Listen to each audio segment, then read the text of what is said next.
शिवसेनेच्या फुटीनंतर एकमेकांविरोधात टीकास्त्र डागणाऱ्या चंद्रकांत खैरे आणि संजय शिरसाट यांच्यात गप्पांची मैफल रंगली होती।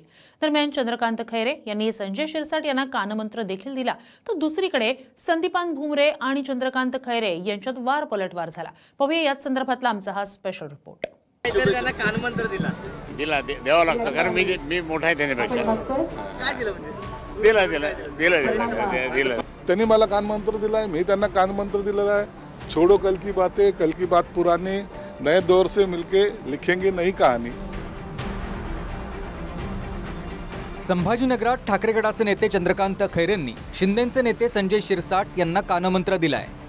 खैरेंनी दिलेल्या कानमंत्रानंतर राजकीय वर्तुळात वेगवेगळ्या चर्चांना उधाण आलंय। ज्येष्ठ नेता असल्यानं कानमंत्र द्यावा लागतो असं विधान यावेळी चंद्रकांत खैरेंनी केलंय। काय बोलणं झालं? शिरसाट एकदम कानगोष्टी झाल्या। नाही ते झाले म्हणजे त्यांना मला तुमची इच्छा पूर्ण झाली ना। आता खूप इच्छा होती त्यांची, इच्छा पूर्ण झाली ना। कशाची?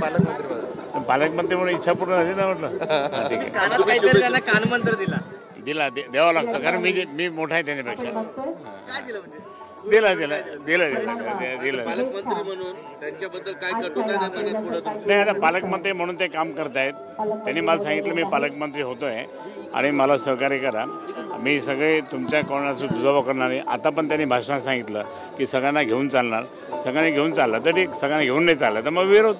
खैरे साहेब म्हणाले मी ज्येष्ठ आहे, मी त्यांना कानमंत्र दिलाय। काय दिलं?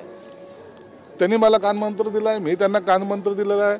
छोड़ो कल की बात पुरानी, नए दौर से मिलके लिखेंगे नई कहानी। संभाजीनगरात प्रजासत्ताक दिनानिमित्त चंद्रकांत खैरे, संजय शिरसाट आणि संदीपान भुमरे एकत्र आले होते। दरम्यान यावेळी चंद्रकांत खैरे आणि संजय शिरसाट यांच्यात चांगल्याच गप्पा रंगल्यात। मात्र दुसरीकडे खैरेंच्या उपस्थितीवरून खासदार संदीपान भुमरेंनी प्रश्न उपस्थित करत त्यांच्यावर टीका केली। भुमरेंच्या टीकेनंतर चंद्रकांत खैरेंनी देखील त्यांना जोरदार उत्तर दिलंय। आमच्या वेळेस उठून जायचे, त्यावेळेस मी पालकमंत्री होतो, त्यावेळेस त्यांना ते मान्य नव्हतं, ते अमान्य सांगायचे। काय मला मान्य नाही पालकमंत्री, आता त्यांना मान्य झालेले, आता लोक मान्य आता काय। त्याच्यामुळं आता मला एक सांगायचं, त्यांना मान्य करावंच लागणार आहे काय।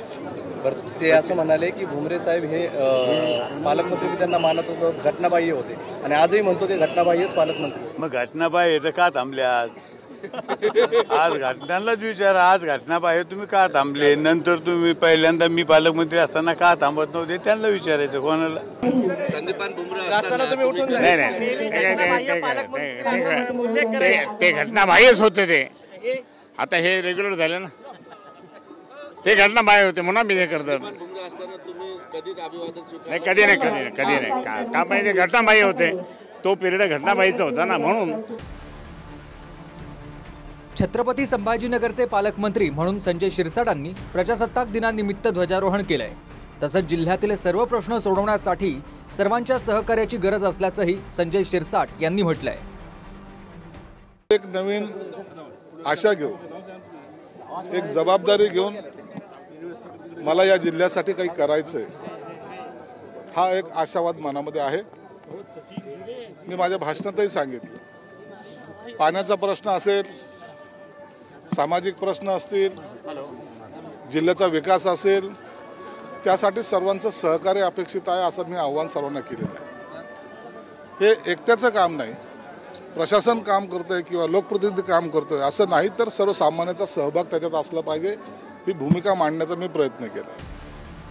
शिवसेनेत फूट पडल्यानंतर एकमेकांविरोधात टीकास्त्र डागणारे विधानसभा लोकसभा निवडणुकीत एकमेकांची उणीधुणी काढणाऱ्या नेत्यांनी आता एकमेकांचं कौतुक केलंय।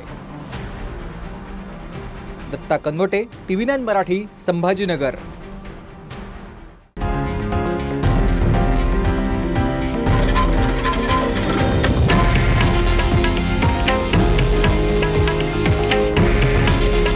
हे आहे देशातील नंबर 1 न्यूज नेटवर्क आणि आपण पाहत आहात TV9 मराठी।